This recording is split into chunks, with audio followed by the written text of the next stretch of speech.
जय माँ लक्ष्मी। किसी शहर में लाखों लोग रहते थे। सभी अपने कामों में रत रहते थे। किसी को किसी की परवाह नहीं थी। भजन कीर्तन, भक्ति भाव, दया, माया, परोपकार जैसे संस्कार कम हो गए थे। शहर में बुराइयां बढ़ गई थी। शराब, जुआ, रेस, व्याभिचार, चोरी, डकैती वगैरह बहुत से गुनाह शहर में होते थे। इनके बावजूद शहर में कुछ अच्छे लोग भी रहते थे। ऐसे ही लोगों में शीला और उनके पति की गृहस्थी मानी जाती थी। शीला धार्मिक प्रकृति की और संतोषी स्वभाव वाली थी। उनका पति भी विवेकी और सुशील था। शीला और उसका पति कभी भी किसी की बुराई नहीं करते थे और प्रभु भजन में अच्छी तरह समय व्यतीत कर रहे थे। शहर के लोग उनकी गृहस्थी की सराहना भी करते थे। देखते ही देखते समय बदल गया। शीला का पति बुरे लोगों से दोस्ती कर बैठा। अब वह जल्द से जल्द करोड़पति बनने के ख्वाब देखने लगा, इसलिए वह गलत रास्ते पर चल पड़ा। उसकी हालत रास्ते पर भटकते भिखारी जैसी हो गई थी। दोस्तों के साथ उसे भी शराब की आदत हो गई। इस प्रकार उसने सब कुछ गंवा दिया। शीला को पति के बर्ताव से बहुत दुख हुआ, किंतु वह भगवान पर भरोसा कर सब कुछ सहने लगी। वह अपना अधिकांश समय प्रभु भक्ति में बिताने लगी। अचानक एक दिन दोपहर को उनके द्वार पर किसी ने दस्तक दी। शीला ने द्वार खोला तो देखा कि एक मांझी खड़ी थी। उनके चेहरे पर अलौकिक तेज निखर रहा था। उनकी आंखों में से मानो अमृत बह रहा था। उनका भव्य चेहरा करुणा और प्यार से छलक रहा था। उनको देखते ही शीला के मन में अपार शांति छा गई। शीला के रोम रोम में आनंद छा गया।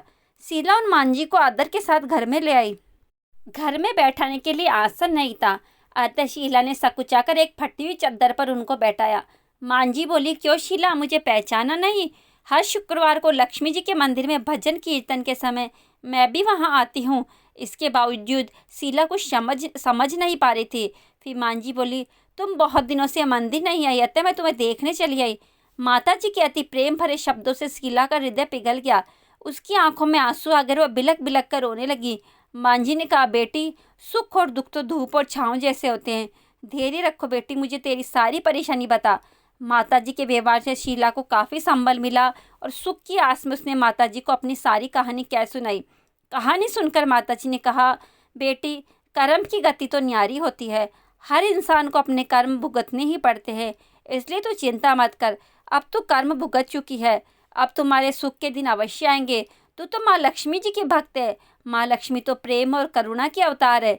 वह अपने भक्तों पर हमेशा ममता रखती है, इसलिए तू धैर्य रखकर माँ लक्ष्मी का व्रत कर। इससे सब कुछ ठीक हो जाएगा। शीला के पूछने पर माता ने उसे व्रत की सारी विधि भी बताई। माता जी ने कहा, बेटी, माँ लक्ष्मी जी का व्रत बहुत सरल है।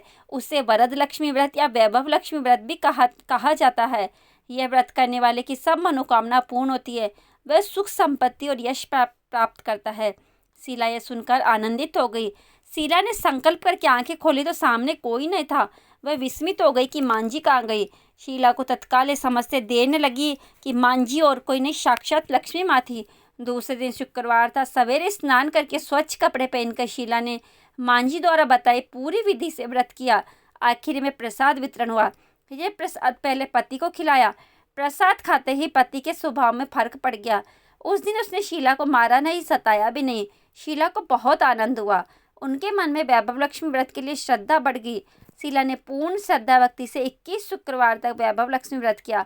21वें शुक्रवार को मांझी के कहे मुताबिक उद्यापन विधि करके 7 स्त्रियों को वैभव लक्ष्मी व्रत की 7 पुस्तकें उपहार में दी। फिर माताजी के धन लक्ष्मी स्वरूप की छवि को वंदन करके भाव से मन ही मन प्रार्थना करने लगी।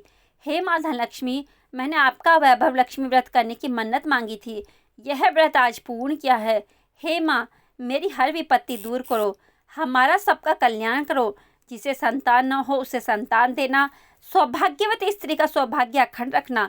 कुंवारी लड़की को मनभावन पति देना। जो आपका ये चमत्कारी वैभव लक्ष्मी व्रत करे, उनकी सब विपत्ति दूर करना, सभी को सुखी करना। हे माँ, आपकी महिमा अपार है। ऐसा बोलकर लक्ष्मी जी के धन लक्ष्मी स्वरूप की छवि को प्रणाम किया। व्रत के प्रभाव से शीला का पति अच्छा आदमी बन गया और कड़ी मेहनत करके व्यवसाय करने लगा। उसने तुरंत शीला के गिरवी रखे गहने छुड़ा लिए।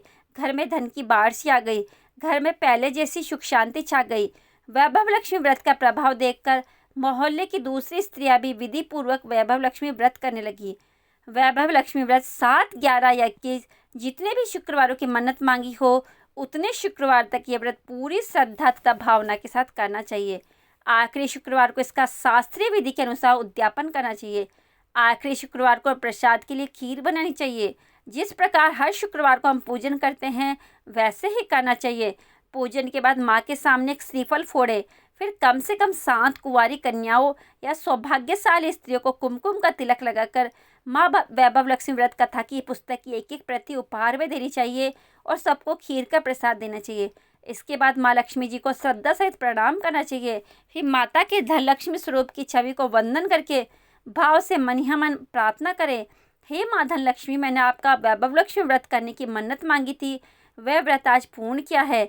हे माँ, हमारी जो मनोकामना है अपनी मनोकामना को बोले उसे पूर्ण करें। हमारी हर विपत्ति को दूर करो, हमारा सबका कल्याण करो।